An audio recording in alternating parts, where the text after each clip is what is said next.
আমরা গল্পে বাঁচি। প্রত্যেকের জীবনে প্রত্যেকটা মুহূর্তের এক একটা গল্প থাকে। আমরা সেই গল্প নিয়ে বাঁচি। যারা গল্পকার, গল্প লেখেন, উপন্যাস লেখেন, সেখানে যেমন একটা গল্প থাকে, ওই লেখার পিছনেও আরো একটা গল্প থাকে, বা একাধিক গল্প থাকে। যিনি পাঠ করেন তার গল্প থাকে, তিনি কোন বইটা কিনবেন সেখানেও অনেক গল্প থাকে, কার জন্য কিনবেন সেখানেও গল্প থাকে। বইমেলায় আমি নিয়মিত যাই এই গল্পগুলো দেখার জন্য। এটা একটা শিক্ষা। অনেক ধরনের গল্পের সাথে, অনেক ধরনের ইমোশনের সাথে, অনেক ধরনের বিশ্বাসের সাথে আমার পরিচয় ঘটে, আস্থার সাথে। কিরকম? ধরেন এক পাঠক এলেন, তিনি, এটা আমি ফেসবুকে পোস্টও দিয়েছিলাম, যে তিনি কফি গার্ল, একটা রোমান্টিক উপন্যাস, সেটা কিনছেন তার মায়ের জন্য। অসাধারণ গল্প। আজ একজন পাঠক এলেন, তিনি কফি গার্ল কিনছেন তার স্ত্রীর জন্য, তার সদ্য বিবাহিতা স্ত্রীর জন্য।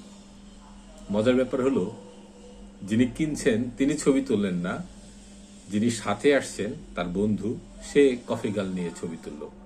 যখন বলল যে সাইন করে দেন এটা অমুকের নামে, স্বাক্ষর করার পর বললাম যে আপনি তো বইটা পড়তে পারবেন না, কারণ আপনি তো উপহার দিয়ে দিবেন।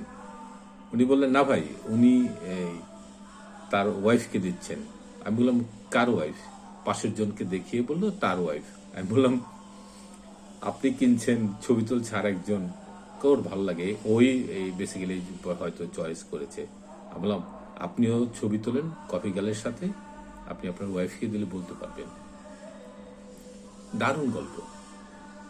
সেদিনের এক গল্পের কথা বললাম। কুমিল্লা থেকে শিক্ষা সফরে আসছে, বিভিন্ন জায়গা ঘুরে বিকেলে আসছে বই মেলায়। কফি গার্লের দাম, মানে ছাড়কৃত দাম হলো 260 টাকা। তো এই টাকা তার পকেটে নাই, 100 টাকাও নাই। এই বন্ধুর থেকে, সেই বন্ধুর থেকে 10 টাকা, 20 টাকা, এবং নানান রকম কমিটমেন্ট।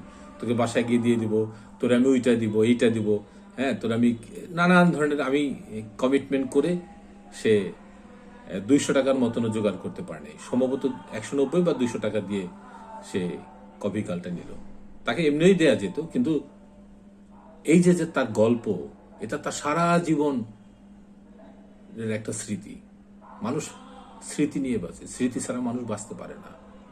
মার্কোয়েজকে একবার বলছিল, বিখ্যাত লাতিন সাহিত্যিক, নোবেল পেয়েছেন গাব্রিয়েল গার্সিয়া মার্কেজ, কে বলছিল যে আপনি যে এত সুন্দর করে লিখেন, এটা কি? আসলে আমি স্মৃতি লিখি, আমার নানির কাছ থেকে আমার দেখা। মানুষ স্মৃতি নিয়ে বাঁচে, মানুষ আসলে স্মৃতিই লেখে। এই যে এক একটা গল্প, আজকের গল্প, হ্যাঁ, আগামী দিনের স্মৃতি, মানুষ এই স্মৃতি নিয়ে বাঁচে।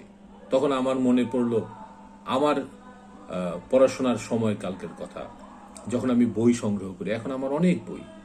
যখন আমি বই সংগ্রহ করতাম, আমার মনে আছে যে হয়তো 200, 300, 400 টাকা ছিল, সবগুলি বই কিনে 2-3 মাইল হেঁটে বাসায় চলে এসেছি। দুপুরে খেতে পারি নাই, আবার অনেকদিন খেয়েছি। আবার যখন চাকরি করতাম, অনেক টাকা রোজগার করতাম, তখন এক মেলায় দেখা গেল 18, 20,000, 22,000 টাকার বই কিনেছি। এটা টানা 2-3 বছর কিনেছি। তো সবটাই আছে, কষ্ট করে কিনেছি, আবার কষ্ট করে যখন আয় করতাম সেই টাকা দিয়া দেদারসে বই কিনতে পারতাম। এইগুলি আমার স্মৃতি, এইগুলি আমার প্রেরণা।